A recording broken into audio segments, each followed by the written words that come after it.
Hi, നമസ്കാരം. സബലമി യാത്രയുടെ പുതിയ അധ്യായത്തിലേക്ക് സ്വാഗതം. ഇന്ന് എന്തുകൊണ്ടും വിശേഷപ്പെട്ട ഒരു അതിഥിയാണ് നമുക്ക് ലഭിച്ചിരിക്കുന്നത്. ഏറെക്കാലം എന്നൊക്കെ പറയുമ്പോൾ ഒരു 43-45 അതിനപ്പുറം എന്നൊക്കെ പറയാം. ബിസിനസ് രംഗത്ത് ഒരു വ്യവസായ പ്രമുഖൻ എന്ന നിലയിൽ വളരെയേറെ പ്രവാസികളുടെ ഇടയിൽ ശ്രദ്ധേയനായ മാത്യു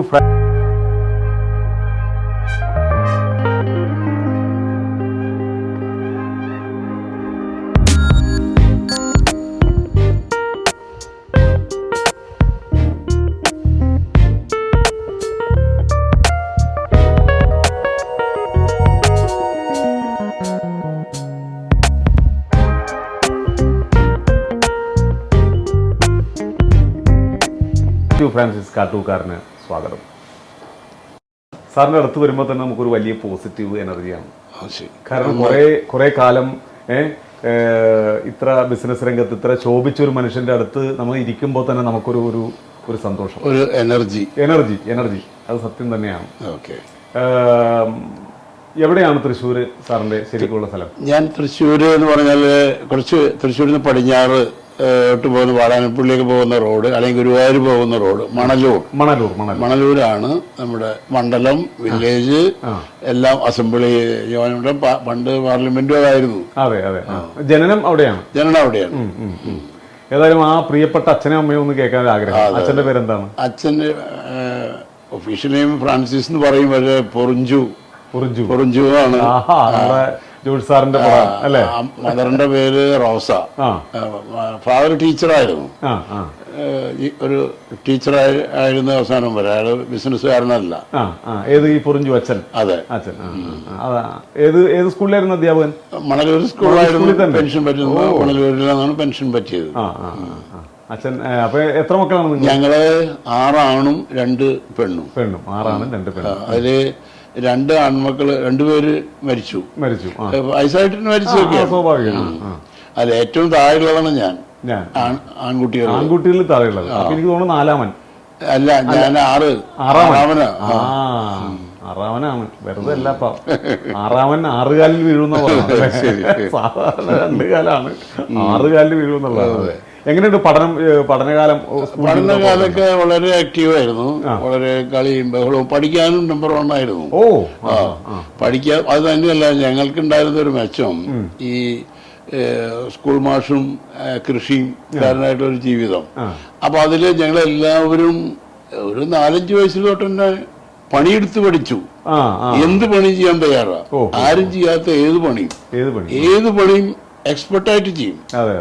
അപ്പൊ ആ ഒരു ബാക്ക്ഗ്രൗണ്ട് ഞങ്ങൾക്കുണ്ട്.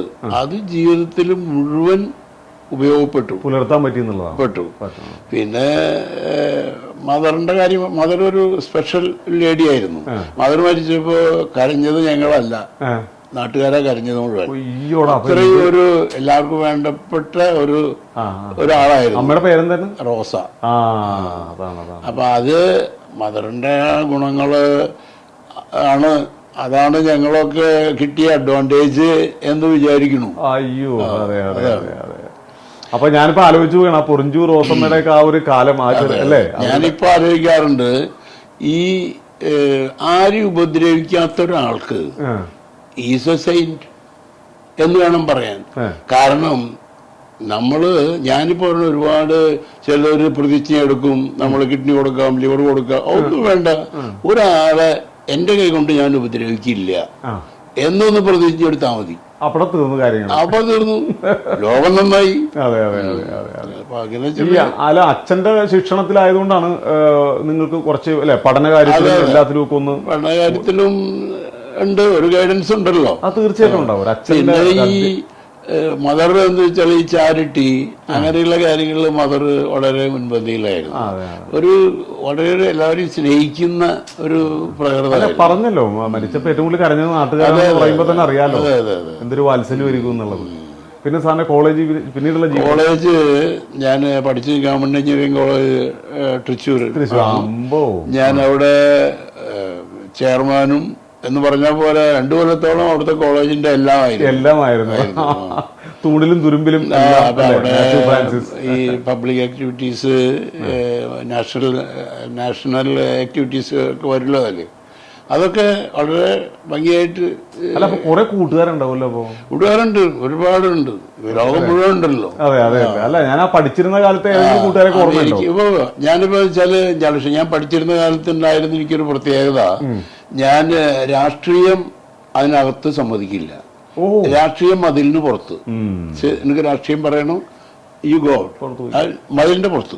ഇതിന്റെ ഉള്ളില് ആ വ്യവസായം ഇല്ല. അങ്ങനെയൊക്കെ ഉണ്ടായിരുന്നു. പിന്നെ ആ പഠിച്ച കൂട്ടുകാരുടെ പ്രധാനികൾ ആരെങ്കിലും ഓർമ്മയുണ്ടോ? ഒന്ന് ഈ ഗുഡ് നൈറ്റ് മോഹൻ, നമ്മുടെ സിനിമാക്കാരൻ. അവന്റെ പേര് ശരിക്കും കല്യാണരാമൻ എന്നാണ്. കല്യാണരാമൻ പബ്ലിക്കാരിയുടെ പേര് ഗുഡ് നൈറ്റ് മോഹൻ. അത് അതെ അതെ. ഈ കല്യാണരാമൻ എന്നുള്ളത് ഇപ്പൊ നിങ്ങളെപ്പോലത്തെ അടുത്ത സുഹൃത്തുക്കൾക്ക് അറിയുള്ളൂ അല്ലെ? പിന്നെ ഉണ്ട്, എൻ്റെ ഇവിടെ പഠിച്ച ഒരാൾ, ഒരു അരുൺ ബാലകൃഷ്ണൻ ഉണ്ട്. അയാള് HBയുടെ ഹിന്ദുസ്ഥാൻ പെട്രോളിയത്തിന്റെ ചെയർമാനായിരുന്നു. അങ്ങനെ കുറെ പേര് അവിടെയൊക്കെ ആയിട്ട് ഉണ്ട്. ഈ ബോട്സ്വാനയിൽ ബിസിനസ് അല്ല കണ്ണൻ അല്ലേ? അതിനായിട്ട് എനിക്ക് പരിചയമില്ല. നമ്മുടെ ഫ്രണ്ടിന്റെ പരിചയക്കാരനാണ്. ടി ജി രവിയായിട്ട് വളരെ അടുപ്പുണ്ടായിരുന്നു. കാരണം കോളേജിൽ എന്ത് മേക്കപ്പോ എന്ത് സ്റ്റേജുണ്ടോ അപ്പൊ ആളോടി വരും. അന്നേ പുള്ളിക്ക് അങ്ങനെയുള്ള കാര്യങ്ങൾ താല്പര്യം. അന്ന് ഇതിന്റെ ആർട്ട് സെക്രട്ടറി ആയിരുന്നു എന്റെ മുമ്പത്തെ കൊല്ലം. Arts club secretary, arts club. അപ്പൊ അങ്ങനെ കുറെ ആക്ടിവിറ്റീസിലൊക്കെ ഉണ്ടായിരുന്നു. അന്നത്തെ പ്രധാന അധ്യാപകരൊക്കെ ഓർമ്മയുണ്ടോ? വാത്സല്യമുള്ള ഒരു അധ്യാപകരൊക്കെ എപ്പോഴും അധ്യാപകര് എന്റെ വളരെ ഇഷ്ടപ്പെട്ട ഒരു അധ്യാപകൻ ഉണ്ടായിരുന്നു, ഒരു മമ്മൂട്ടി. അങ്ങ് ഒരു വൈസ് ചാൻസലറൊക്കെ ആയിട്ട് നോർത്തില് വലിയ ആളായിട്ട് പോയി. അങ്ങനെ കുറെ ആൾക്കാരുണ്ട്. ഈ പ്രവാസ ജീവിതം ഇപ്പോ എന്റെ വളരെ ജൂനിയർ പഠിച്ചൊരു കുട്ടി എന്നുള്ള ഞങ്ങള് പറയാ, ഞങ്ങളുടെ ജൂനിയറെ പറ്റി പറയുമ്പോ നമ്മുടെ മിസൈൽ ലേഡി എന്നറിയപ്പെടുന്ന ഒരു വലിയ പേരിട്ട ഇന്ത്യൻ ഈ റിസർച്ച് സെന്ററിന്റെ ഒക്കെ വലിയൊരാളാണ്. താഴെ പഠിച്ചിരുന്നത് അവര് വളരെ എന്റെ ജൂനിയർ തന്നെയാണ്. ഒരു 10 വർഷം കഴിഞ്ഞിട്ടായിരിക്കും പഠിച്ചത്. അങ്ങനെ കുറെ ആൾക്കാരൊക്കെ ഉണ്ട്, നല്ല പേരെടുത്ത ആൾക്കാർ. തൃശ്ശൂർ എഞ്ചിനീയറിംഗ് കോളേജിൽ ഇപ്പോൾ വളരെ പേരെടുത്ത് വരികയാണ്. അതുപോലെ തൃശ്ശൂർ കുറെ ബിസിനസ്സുകാരുണ്ടല്ലേ? പോലത്തെയുള്ള ഒരുപാട് ആൾക്കാർ. ഇന്ത്യയിലെ ഏറ്റവും അധികം ബിസിനസ്സുകാരുള്ള ടൗൺ തൃശ്ശൂരാണ്. അതെ, കണക്കൊക്കെ വന്നിരുന്നു. അത് തൊട്ടടുത്ത് തന്നെ, ഏകദേശം അടുത്തടുത്ത് നിൽക്കുന്ന ആൾക്കാർ. ജോയ് ആലുക്കാസ്, അതുപോലെ ജോസ് സാറിന്റെ ആലുക്കാസ് ഒത്തിരി സീനിയറാണല്ലോ. അവരുടെ ആലുക്കാസിന്റെ പ്രദേശത്തിലെ അയാളെ ഏറ്റവും മൂത്തത്. ഈ പ്രവാസ ജീവിതം എങ്ങനെ തുടങ്ങി? ഞാൻ പഠിപ്പ് കഴിഞ്ഞിട്ട് ബോംബെയിൽ എൻ്റെ 4 ബ്രദേഴ്സും ബോംബെയിലായിരുന്നു. ഒരാൾ മാത്രമേ നാട്ടിലുണ്ടായിരുന്നു. ആ ബ്രദേഴ്സ് അപ്പൊ അവിടെ ഉള്ളതുകൊണ്ട് ഞങ്ങളും അങ്ങനെ ബോംബെക്ക് പഠിപ്പ് കഴിഞ്ഞാൽ ബോംബെക്ക് വേണ്ടിയായിരുന്നു. അങ്ങനെ ബോംബെയിൽ ചെന്ന് കുറച്ചു കാലം ബോംബെയിൽ വർക്ക് ചെയ്തു. അങ്ങനെ വർക്ക് ചെയ്തുകൊണ്ടിരിക്കുമ്പോൾ ഇവിടെ എനിക്ക് ഇറാനിലേക്ക് പോകാനായിട്ടൊരു ഓഫർ വന്നു. അങ്ങനെ ഇറാനിൽ പോയി. ഇറാനിൽ ഷായുടെ കാലത്താ. അല്ല, അപ്പൊ എത്ര വയസ്സുണ്ട് സാറിന്? അപ്പൊ അന്ന് പഠിപ്പ് കഴിഞ്ഞല്ലേ ഉള്ളൂ. എനിക്ക് സാറേ കൂടി വന്ന് 20 അല്ലേ? 25 വരും. അത്രയുണ്ട്. അപ്പോ അന്ന് ഇറാനിൽ പോയി അവിടെ ഈ റവല്യൂഷൻ വന്നപ്പോൾ അവിടെ നിന്നൊക്കെ പോരേണ്ടി വന്നു. അങ്ങനെ തിരിച്ച് ബോംബെയിൽ വീണ്ടും ജോലി. ബോംബെയില് എൻ്റെ മൂത്ത ബ്രദർ സ്വന്തമായ കമ്പനികൾക്കുള്ള ആളാണ്. ഈ വെൽഡിംഗ് മെഷീൻസ് ഒക്കെ ഉണ്ടാക്കുന്ന ഒരു കമ്പനി. ആളിപ്പോ ഒരാൾ മരിച്ചു.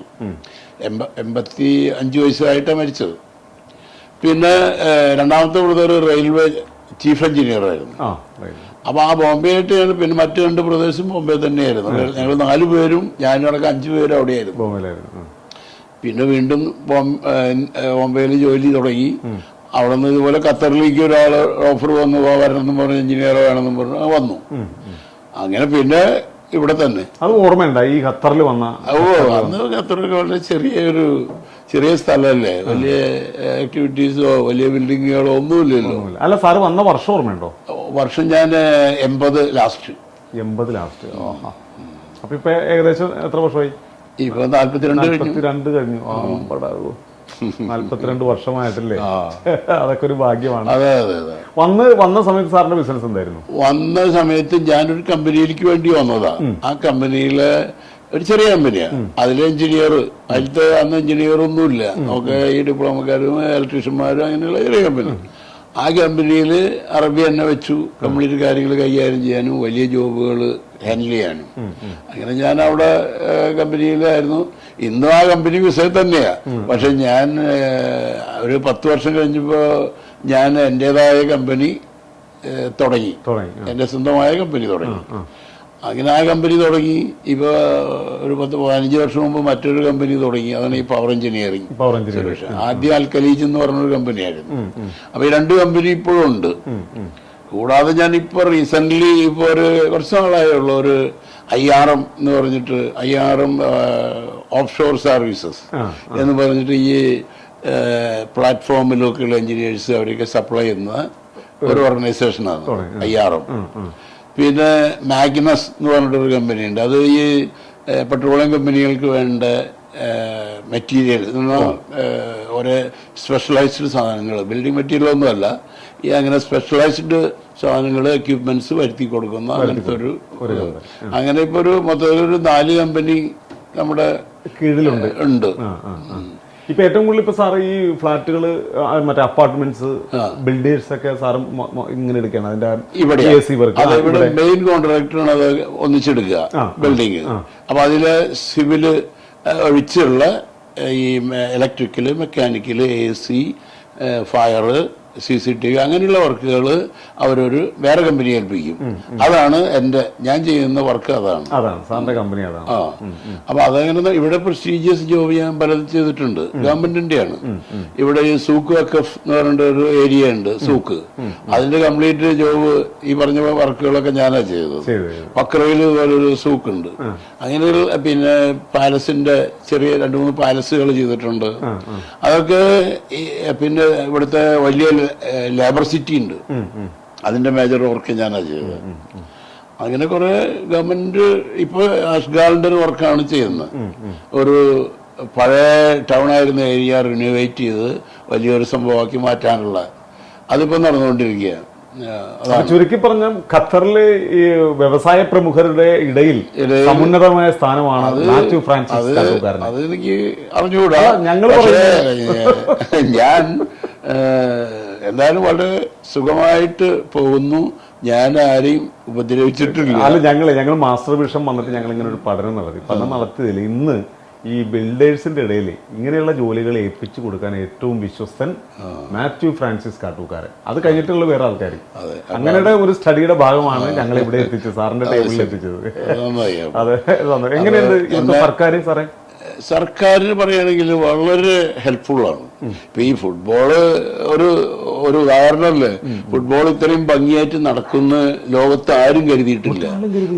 ഇവിടെ പറഞ്ഞിരുന്നു പിടിച്ചുപറി ഉണ്ടാവും, ട്രാഫിക് ജാം ഉണ്ടാവും, വേസ്റ്റ് പ്രോബ്ലം വരും, 1000 പ്രോബ്ലംസുകൾ പറഞ്ഞുകൊണ്ടിരുന്നു. ഇത്രയും ഭംഗിയായിട്ട് ഈവൻ ട്രാഫിക് ജാം പോലും, പതിവുള്ള ട്രാഫിക് പോലും അന്നുണ്ടായിരുന്നില്ല. വളരെ ബ്യൂട്ടിഫുൾ ആയിട്ട് കൈകാര്യം. അതിന് ഗവൺമെന്റിനെയും ഇവിടുത്തെ ഷെയ്ഖ് തമീമിനെയും എല്ലാവരെയും അഭിനന്ദിക്കണം. Good job. മണി പവർ അത് വേറെ, മണിയില്ലാതെ ഒന്നും നടക്കില്ല. അത് അവരുടെ അല്ല, അവർക്ക് അർഹിക്കുന്ന പണം പോലും ഇവര് വാങ്ങിക്കുന്നില്ല, ഇവർക്ക് വേണ്ട. അപ്പൊ ഞാനതിനെതിരാ. ഞാൻ പറയാറ് അത്രയും ഈ പണം ഫിഫയ്ക്ക് എന്തിനു കൊടുക്കണു, അതൊക്കെ ഇങ്ങനെ വാങ്ങിച്ചെടുക്ക്. എന്നിട്ട് ഇവര് സാധാരണ ചെയ്യുന്ന കുറെ ചാരിറ്റി ഒക്കെ ഉണ്ടല്ലോ, ആഫ്രിക്കൻ കൺട്രി, മറ്റേ കൺട്രി, അങ്ങനെയുള്ള പാവപ്പെട്ട രാജ്യങ്ങൾക്ക് കൊടുക്കട്ടെ എന്ന് എനിക്ക് തോന്നി.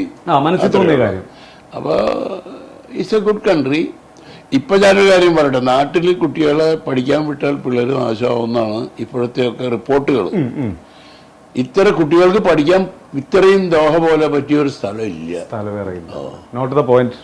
പഠിക്കാൻ വിദേശത്ത് വന്ന ആൾക്കാരൊക്കെ നോട്ട് സാറിന്റെ വാക്കുകൾ കേൾക്കുക. നമുക്ക് ഒരു അറിയില്ലാതെ ഇരിക്കാം, കുട്ടികൾക്ക് ഒരു അപകടവും സംഭവിക്കില്ല. കാരണം ഇവിടെ ഈ കുറെ ഭയങ്കര നിയന്ത്രണങ്ങളുണ്ട്. ഒന്നാമത് ശിക്ഷ കൂടുതലാണല്ലോ ഇവരുടെ, അവിടുത്തെ കൾച്ചർ അങ്ങനെയാണല്ലോ. ഞാൻ മനസ്സിലാക്കിയെടുത്തോളം ഈ മദ്യം, മയക്കുമരുന്ന് അങ്ങനെയുള്ള കാര്യങ്ങളും അതൊന്നും ഇവിടെ ഒരിക്കലും ഇല്ല. ഒരു കളി നടക്കില്ല ഇവിടെ അല്ലേ.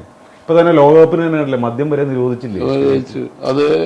അവര് അത് വിറ്റിട്ടുള്ള ഇൻകം വേണ്ട. അതുകൊണ്ടാണ്. അപ്പൊ അതിനിപ്പോ ഇന്ത്യക്കാർക്കൊന്നും വലിയ പ്രോബ്ലം ഇല്ല. പക്ഷെ ഒരു യൂറോപ്യൻസിന് വരുമ്പോ കള്ളും കാര്യങ്ങളൊക്കെ അവരുടെ പാർട്ട് ഓഫ് ഫുഡാണത്. അതെ അല്ലേ? അല്ല സാറേ, അവർക്കൊക്കെ ഉണ്ട്, പക്ഷെ എല്ലാത്തിനും അതിൻ്റെതായ രീതികൾ ഒരു കൺട്രോൾ ഉണ്ടായിരുന്നു. വളരെ ഹാപ്പി. അതെ അതെ. തന്റെ ഈ സാറിന്റെ ഈ പ്രവാസ ജീവിതത്തിൽ സാറ് ഭയങ്കര ഹാപ്പിയാണ്? ഞാൻ വളരെ ഹാപ്പിയാണ്, സംതൃപ്തനാണ്. ഇപ്പൊ മകൻ കൂടെ ഉണ്ട്, ഇളയ മകൻ കൂടെ ഉണ്ട്. എന്നെ സഹായിക്കാൻ ബിരുദമൊക്കെ മാസ്റ്ററും എല്ലാം ഗ്രാജുവേഷൻ എഞ്ചിനീയറിംഗ് നാട്ടിലാണ് ചെയ്ത്, ഒരു മാസ്റ്റേഴ്സ് UK ആണെന്നാണ്. അപ്പോൾ അത് കഴിഞ്ഞപ്പോൾ പിന്നെ ഇവിടെ ബിസിനസ്സിൽ എനിക്ക് ഒരു ഹെൽപ്പ് വേണ്ടേ, അപ്പോൾ ആളെ ഇങ്ങോട്ട് വിളിച്ചു. മകന് സിനിമയായിട്ടൊക്കെ എന്ത് ബന്ധമുണ്ട്? അവർ 5-6 സിനിമയിൽ ഇൻവോൾവ്മെന്റ് ഉണ്ട്, കോ പ്രൊഡ്യൂസറൊക്കെ ആയിരുന്നു. ആൻഡ്രോയിഡ് കുഞ്ഞപ്പൻ, നീരാളി, പിന്നെ ആർക്കറിയാം, പിന്നെ മായാനദി, അങ്ങനെ ചില സിനിമകളിലൊക്കെ ഇൻവോൾവ് ചെയ്തു. അതൊന്നും നമ്മുടെ ലൈനല്ല, ഞാൻ അതിലേക്ക് പോകണമില്ല. നമ്മുടെ ഫ്രണ്ട്സും ഈ സന്തോഷ് ഗുരുവ അതിന്റെ പ്രധാന ഒരാളാണല്ലോ. അപ്പൊ ഞങ്ങളൊക്കെ വളരെ ഫ്രണ്ട്സാണ്. ഞങ്ങൾക്ക് നാട്ടില് ഒന്നിച്ചതുപോലെ തന്നെ ഒരു ഡോണറ്റ് ഫാക്ടറി എന്ന് പറഞ്ഞിട്ട് ഈ ഫുഡിന്റെ ചില ആക്ടിവിറ്റീസ് ഉണ്ട്. പനമ്പള്ളി നഗർ, കൊച്ചി, അങ്ങനെ ഒരു 3-4 ഔട്ട്ലെറ്റ് അവിടെ തന്നെ ഉണ്ട്. അപ്പൊ ഞങ്ങൾ ആ ഗ്രൂപ്പ് തന്നെ ഒരു ഫിലിം പിടിക്കാന്ന് പറയുമ്പോ യെസ് ഗോ ഹെഡ് എന്ന് പറയാൻ അത്രയേ ഉള്ളൂ. അതിൽ നമ്മളുടെ ഒരു കമ്മിറ്റ്മെന്റോ നമ്മുടെ ഒരു കോൺട്രിബ്യൂഷനോ ഇല്ല. എല്ലാം നമുക്കൊന്നും പറയാൻ അറിയില്ല. ഈ വാട്സപ്പ്, ഫേസ്ബുക്ക്, ഇൻസ്റ്റയൊക്കെ വന്നു, എന്താണ് അഭിപ്രായം സാറിന്? അത് ഞാനതിലൊക്കെ ഇൻവോൾവ്മെന്റ് വളരെ കുറവാണ്. ടെക്നോളജിയും ഈ വാട്സപ്പും കാര്യങ്ങളൊക്കെ ഉണ്ടെങ്കിലും മറ്റേ അതിലൊക്കെ ഇൻവോൾവ്മെന്റ് വളരെ കുറവാണ്. പക്ഷെ ഒരു കാര്യമുണ്ട്, ഇപ്പൊ തൃശ്ശൂർ ഇരുന്നുകൊണ്ട് സാറിന് ഇപ്പൊ ഒന്ന് ഗുഡ് നൈറ്റ് മോഹനെ കാണണമെന്ന് വെച്ചാൽ ഇവിടെ ഇരുന്ന് കാണാം. അതുണ്ട്. ഏത് പണിയും ഇപ്പൊ ഏത് എക്സ്പെർട്ട് അല്ലാത്ത ഒരാളെ സൈറ്റിലേക്ക് വിട്ടു കഴിഞ്ഞാല് അയാൾക്ക് ഒന്നും അറിയില്ലെങ്കിൽ അവിടുന്ന് കുറെ ഫോട്ടോയും അവിടുന്ന് വാട്സാപ്പ് അയച്ച് അല്ലെങ്കിൽ വീഡിയോ അയച്ചാല് നമുക്ക് പറഞ്ഞു കൊടുക്കാം, ഇങ്ങനെ ചെയ്യ്, അങ്ങനെ ചെയ്യ്, അങ്ങനെ ചെയ്യുന്നത്. വളരെ ടെക്നോളജി എവിടെ ചെന്നു, ഡിജിറ്റൽ യുഗം നമ്മൾ ചിന്തിക്കുന്നതിനപ്പുറത്തേക്ക് ചെന്നു. സാറ് ഒക്കെ വന്ന സമയത്ത് ഒന്നുമില്ലായിരുന്നു. സാറെ, പുതിയ യുവ സംരംഭകര് ഒരുപാട് പേര് ഏലം ഈ ഇന്റർവ്യൂ കാണുന്ന ഒരുപാട് പേരുണ്ടാകും. കാരണം ഈ സബലം ഈ യാത്ര എന്ന് പറയുന്ന ഈ പ്രോഗ്രാമിന്റെ പ്രത്യേകത ഇതുപോലെ ബിസിനസ്സുമായിട്ട് വന്ന് തന്റേതായ നിലയിൽ വ്യക്തിമുദ്ര പതിപ്പിച്ച ആൾക്കാരുമായിട്ട് കുറച്ച് സംസാരിക്കുക, അവര് വന്ന വഴികളും അവരുടെ കുറച്ച് കാഴ്ചപ്പാട് കാര്യങ്ങളൊക്കെയാണ്. അപ്പൊ എങ്ങനെയായാലും സാറിന്റെ വാക്കുകൾ കേൾക്കാൻ, ഉപദേശം കേൾക്കാൻ കുറച്ച് ആൾക്കാർ കാണാനുണ്ടാവും, ഉറപ്പാണ്. എന്താണ് അവരോട് എനിക്ക് പുതിയ സംരംഭകരോട് പറയാനുള്ളത്? ഈ ഔട്ട്സൈഡ് ആക്ടിവിറ്റീസ് ഒക്കെ കുറയാം. ഇപ്പൊ പെട്രോളിയം കാറുകൾ മുഴുവൻ ഇപ്പൊ ഇലക്ട്രിക്കലായി മാറും. അപ്പൊ ഈ സാധാരണ ഫ്യൂവലിന് ഒരു ഡിമാൻഡ് കുറയും. പക്ഷെ ഗ്യാസിന് വളരെ ഡിമാൻഡ് ഇനിയും ഒരു 100 വർഷം നിലനിൽക്കും. അപ്പൊ ഇവിടെ ഗ്യാസ് റിച്ചാണ്, 300 കൊല്ലത്തേക്കൊക്കെ ഗ്യാസ് ഉണ്ടെന്നാണ് പറയുന്നത്. അപ്പൊ അത് ഓക്കെ. പക്ഷെ നമ്മൾ നാട്ടില് ഒരു ബിസിനസ്സിനുള്ള അറ്റ്മോസ്ഫിയർ ഇല്ല. ആരെങ്കിലും എന്തെങ്കിലും തുടങ്ങിയാൽ അവൻ കുത്തുവാള എടുക്കും, അവനെ കൊണ്ട് ഇടിപ്പിക്കും. ഒരു ബിസിനസ്, ഒരു എൻവയറമെന്റ് അവിടെ ഉണ്ടാവണം. ആരും ഉപദ്രവിക്കരുത്. ഒരു കാര്യം, നമ്മളൊരു പേപ്പർ അപ്ലൈ ചെയ്താൽ, ഒരു അപ്ലിക്കേഷൻ കൊടുത്തു കഴിഞ്ഞാൽ അതിന് എത്ര കിടന്ന് നടക്കണം എന്നറിയോ? ഒക്കെ നാട് നന്നാവണമെങ്കിൽ ഈ രാഷ്ട്രീയക്കാരുടെ അഴിമതിയും ഈ ഗവൺമെന്റ് ഓഫീസിലുള്ള അഴിമതിയും നിർത്തലാവണം. അതുവരെ രാജ്യം രക്ഷപ്പെടില്ല. ഇപ്പോൾ നാട്ടിൽ ഒന്നാമത് ആളെ കിട്ടാനില്ല. ഈ ലേബർ ഭയങ്കര ഷോർട്ടേജ്. ലേബർ വളരെ എക്സ്പെൻസീവാണ്. ഏറ്റവും ചീപ്പായിട്ട് ഞാൻ കാണുന്നത് എഞ്ചിനീയറിംഗ് ഗ്രാജുവേറ്റ്സാണ്. വളരെ കുറഞ്ഞ സാലറിക്ക് അവൈലബിളാണ്. അവർക്കൊരു മിനിമം സാലറി വേണം. ഇപ്പം ഇവിടെ വരുന്ന എഞ്ചിനീയേഴ്സൊക്കെ വളരെ കുറഞ്ഞ സാലറിക്കാണ്. പക്ഷേ ഇപ്പം ഫിലിപ്പൈനിൽ നിന്ന് ഈ വീട്ടുവേലയ്ക്ക് പെണ്ണുങ്ങൾ വരുന്നുണ്ട്. അവരൊക്കെ മിനിമം $3,500 റിയാലോ 3,500 റിയാൽ കൊടുക്കണം അവർക്ക്. Minimum $1,000 minimum. അങ്ങനെ ഒരു അറ്റ്മോസ്ഫിയർ ഇവിടെ ഉണ്ടാക്കട്ടെ. എഞ്ചിനീയേഴ്സിന് മിനിമം എത്ര സാലറി വേണം, അതെന്തോ ചെയ്യാത്ത. അപ്പം അതുപോലെ നാട്ടിൽ ബിസിനസ് തുടങ്ങാൻ ഒരുപാട് ആൾ റെഡിയാണ്. പക്ഷെ അവിടുത്തെ ഈ അറ്റ്മോസ്ഫിയറും ഈ രാഷ്ട്രീയവും ഈ സമരങ്ങളും പേടിച്ചിട്ട് ആൾക്കാർ ഒന്നും ചെയ്യാതിരിക്കണം. അത് കാശും സൗകര്യമുള്ള പലരും ഉണ്ട്. അവർക്ക് ബിസിനസ് ചെയ്യാനുള്ള ഒരു അറ്റ്മോസ്ഫിയർ അവിടെ വേണ്ടേ? പക്ഷെ ഇവിടെ അത്തരത്തിൽ ബിസിനസ് തുടങ്ങാൻ വേറെ തടസ്സങ്ങളും കാര്യങ്ങളൊന്നുമില്ല. ഇവിടെ എന്ത് വേണമെങ്കിലും ചെയ്യാം. ഇവിടെ പിന്നെ നാട്ടിൽ ഞാൻ കണ്ടിരുന്ന കാര്യം, ഈ തമിഴ്നാട്ടിൽ നിന്ന് മുഴുവൻ പച്ചക്കറി വരുന്നു എന്ന് പറയും. അത് മുഴുവൻ പോയസണാ. ആൾക്കാർ എന്ത് വൃത്തിയോടെ അവർ ചെയ്യണത്. അല്ല, അവരതുപോലെ കുറച്ചും കൂടി വിഷം ഇടണം എന്നാണ് ഞാൻ പറയാ. കാരണം എന്തുകൊണ്ട് ഈ പച്ചക്കറി നിങ്ങൾക്ക് ഉണ്ടാക്കിക്കൂടാ? നമ്മുടെ 3 സെന്റുകാരനും 5 സെന്റുകാരനും അവന്റെ വീടിന്റെ പുറത്തോ വീടിന്റെ സൈഡിലോ 2 കട വെണ്ട നട്ടാൽ എന്തുണ്ടാവും? എന്തേ ചെയ്യാത്ത? അധ്വാനിച്ച് പഠിക്കുക. വിയർപ്പിന്റെ അസുഖം ഉണ്ടല്ലോ. അതാണ്, അധ്വാനിച്ച് പഠിക്കണം. ആരുമില്ലെങ്കിലും ഞാൻ സ്വയം ജീവിക്കും എന്ന് ഉള്ള അധ്വാനിക്കാൻ പഠിക്കണം ആദ്യം. ഒരു കാലത്തുണ്ടായിരുന്നു ടെറസിന്റെ മുകളിൽ വെണ്ടയ്ക്കൻ തക്കാളിയും ഒരു സമയത്ത് അതൊക്കെ ഈ ഫോട്ടോയിൽ കാണിക്കാൻ വേണ്ടിയില് ഈ സ്വന്തമായിട്ട് ഇപ്പൊ ഒരു ഗവൺമെന്റ് ഓഫീസിൽ പോകുന്ന ആള് 10 മണിക്ക് ജോലിക്ക് പോണത്, അയാൾ 5 മണിക്ക് നേരം വെളുത്തില്ലേ? Do something your own. ഓഫീസിൽ പോകുന്നതിന് മുമ്പ് കുറച്ച് കറി വെച്ചു, 2 വാഴ വെച്ചു, 4 ഇത് വെച്ചു. ഏതില്ലാത്തവനും ഉള്ളവനും ഒക്കെ പണിയാനുള്ള സൗകര്യങ്ങളുണ്ട്. എന്തോരം ലാൻഡ് വെറുതെ കിടക്കുന്നു നാട്ടിൽ. അതൊന്ന് ലാൻഡ് അയാളോട് ഓണറോട് പറഞ്ഞിട്ട് ആ ലാൻഡ് വാങ്ങിച്ച് അവർക്കൊക്കെ അയാൾ കൃഷി ചെയ്തൂടെ? ആരും തയ്യാറില്ല. ഒരുപാട് എക്സ്പീരിയൻസ് ഉള്ള മാത്യു ഫ്രാൻസിസ് കാട്ടൂക്കാരന്റെ ഡയലോഗുകളാണ്. തീർച്ചയായിട്ടും നമുക്ക് ചെയ്യാം. കാരണം നമ്മൾ രാവിലെ എണീറ്റ് കഴിഞ്ഞാൽ 10 മണിക്ക് ഓഫീസിൽ പോയാൽ മതി. നമുക്ക് എന്തെല്ലാം കാര്യങ്ങൾ ചെയ്യാം. അദ്ദേഹത്തിന്റെ മനസ്സിൽ നിന്ന് തന്നെ വാക്കുകളാണത്. നമുക്ക് ഒരുപാട് കാര്യങ്ങൾ ചെയ്യാം. നമ്മൾ ചെയ്താൽ അതിന്റെ ഗുണം ഉണ്ടാവില്ല സാർ. ജോലിക്കാർ തന്നെ മണിക്കൂർ വെച്ച് വർക്ക് ചെയ്യണു. 8 മണിക്കൂർ എന്ന് പറഞ്ഞാൽ ആരും 4 മണിക്കൂർ പോലും വർക്ക് ചെയ്യണില്ലല്ലോ.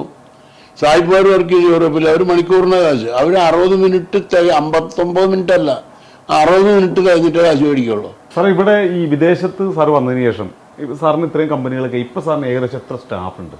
എനിക്ക് ഇതിപ്പോ ഈ പെട്രോളിയം കമ്പനിയിലേക്ക് ആളെ കൊടുക്കുന്നു. അത് ഒരു 200-250 വരും സ്റ്റാഫിനെ അവർക്ക് കൊടുക്കുകയാണ്. അവിടെ നിന്നിട്ട് നമ്മളൊരു കോൺട്രാക്ട് ബേസിലാണ്. പിന്നെ കോൺട്രാക്ട് കമ്പനിയിൽ ഒരു 300 ആൾക്കാർ നമ്മുടെ ജനറൽ വർക്കേഴ്സ് ഉണ്ട്. ഇവരൊക്കെ വിദേശ മലയാളികളുണ്ട്, ഇന്ത്യക്കാർ ഇപ്പൊ കുറവാ. ആദ്യ കാലങ്ങളിലൊക്കെ ഇന്ത്യക്കാരായിരുന്നു അധികം. ഇപ്പൊ നമ്പർ കൂടുതൽ നേപ്പാളികളാണ്.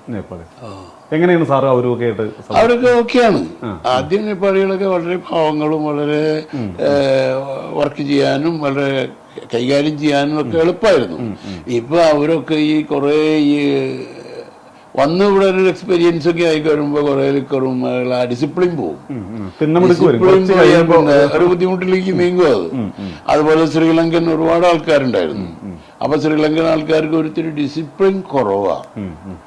അപ്പൊ അതുകൊണ്ട് നമ്മള് വർക്കിൽ ഒരുപാട് പ്രോബ്ലംസ് ഉണ്ടാവാറുണ്ട്. എന്നാലും എല്ലാവരും പക്ഷെ നമ്മുടെ ആൾക്കാര് മൊത്തത്തിൽ ഗൾഫിൽ വന്നു കഴിഞ്ഞാൽ മിടുക്കന്മാരാ. ഇവിടെ വന്നു കഴിഞ്ഞാൽ നാട്ടില് എല്ലാ വികൃതി ഉണ്ടെങ്കിലും ഇവിടെ വന്നാൽ ദേ ആർ ഗുഡ്. കാരണം നാട്ടിൽ എന്തെങ്കിലും കുരുത്തക്കേട് ഒപ്പിച്ചാൽ രക്ഷപ്പെടുത്താൻ ആൾക്കാരുണ്ട്. ഏത് ഇൻഗ്ലാബുണ്ട്. ഇവിടെ ഇൻഗ്ലാബിൽ ഒന്നുമില്ല. പണിയെടുത്താ നന്നായി പോണു. അപ്പോ ഇതാണ് എനിക്ക് പറയാനുള്ളത്. ഒരു ബിസിനസ് അറ്റ്മോസ്ഫിയർ ഈ ഗൾഫൊന്നും നമ്മൾ ഡിപ്പെൻഡ് ചെയ്യേണ്ട കാര്യമില്ല.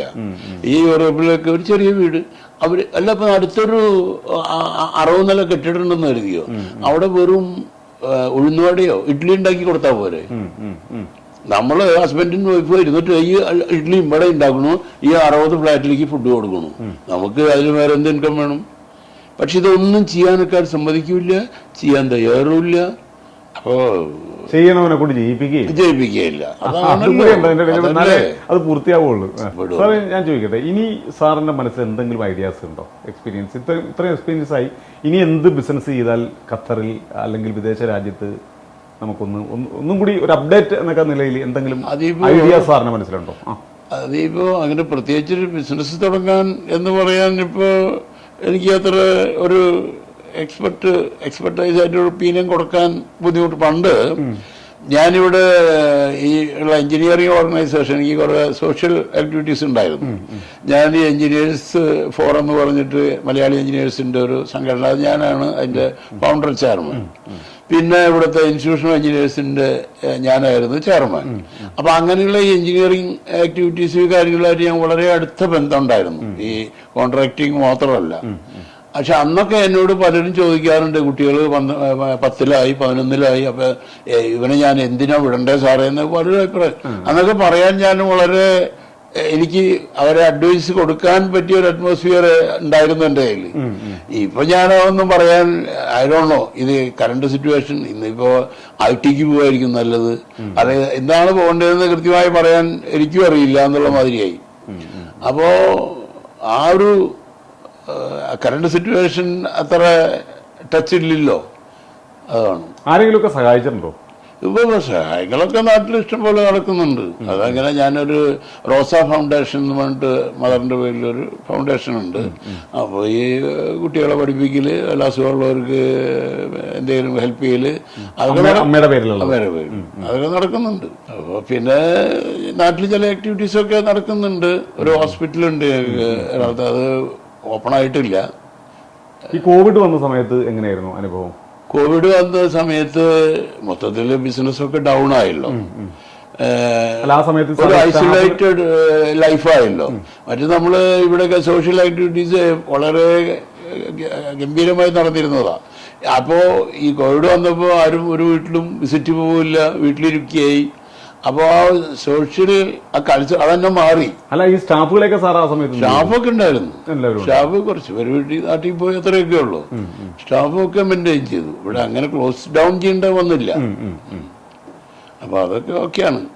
കലാപരമായിട്ട് എന്തെങ്കിലും ബന്ധമുണ്ടോ? കലാപരമായിട്ട് ഇപ്പൊ ഈ സിനിമകളിൽ ഇൻവോൾവ് ചെയ്തതല്ലാതെ പഠിക്കുന്ന കാലത്തൊക്കെ ഉണ്ടായിരുന്നു. കാലത്ത് ഞാൻ ടേബിളോ ഫസ്റ്റ് കിട്ടിയിട്ടുണ്ട് ഓൾ കേരളയില്. അത് ഈ പരശുരാമൻ മഴ എറിഞ്ഞ് അത് അതിനങ്ങനെ ഒരു ഗ്രൂപ്പായിട്ട് ഞങ്ങൾ പോയി ഉണ്ടായിട്ടുണ്ട് ചെറുപ്പത്തില്. പിന്നെ രസമല്ലേ ആ പഴയ കാര്യം ആലോചിക്കുമ്പോൾ? 2 വർഷം ഒരു എഞ്ചിനീയറിംഗ് കോളേജിൽ ചെയർമാനാകുന്ന അടിപൊളി തന്നെയാണ്. അതെ അതെ, അവിടെ ശരിക്കും അടിച്ചു പൊളിച്ചു. ഏതായാലും സംതൃപ്തനാണ്. അതെ അതെ അതെ. ദൈവവിശ്വാസം ഉണ്ടോ? ദൈവവിശ്വാസം ഉണ്ട്.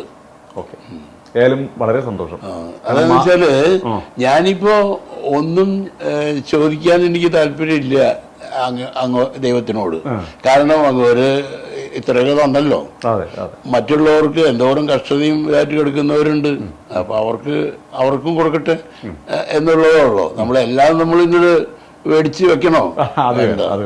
അല്ല, സാറിന്റെ മനസ്സിനും സാറിന്റെ നന്മയ്ക്കും ധാരാളം തന്നിട്ടുണ്ട്. ദൈവാനുഗ്രഹവും ഒരു കാര്യങ്ങളും ഒക്കെ കൊണ്ട് നടക്കുന്നതിൽ ഒരു തെറ്റുമില്ല. അതുകൊണ്ട് ഒരു ദോഷമില്ലല്ലോ, ഒന്നും നശിക്കാനില്ലല്ലോ. നമ്മൾ തന്നെ സ്വയം നന്നാവുകയേ ഉള്ളൂ. അപ്പോൾ ഏത് മതമായാലും ആ ഭക്തിയും മറ്റുള്ളവർക്ക് നന്മ ഉപകാരം ചെയ്തതിൽ ഉപദ്രവിക്കാണ്ടിരുന്നൂടെ, അതാണ് എൻ്റെ മനസ്സ്. ഏതായാലും വളരെ സന്തോഷമായി. കാരണം ദർശന ടിവിയുടെ ഈ സബലമി യാത്ര സബലമായി തന്നെ ഇവിടുന്ന് പിരിയുകയാണ്. സത്യം, മാത്യു ഫ്രാൻസിസ് കാട്ടൂക്കാരൻ എന്ന് പറയുന്ന ആ വ്യവസായ പ്രമുഖന് മുമ്പിൽ സബലമി യാത്ര തലകുനിക്കുന്നു. നമസ്കാരം എല്ലാവർക്കും. Thank you.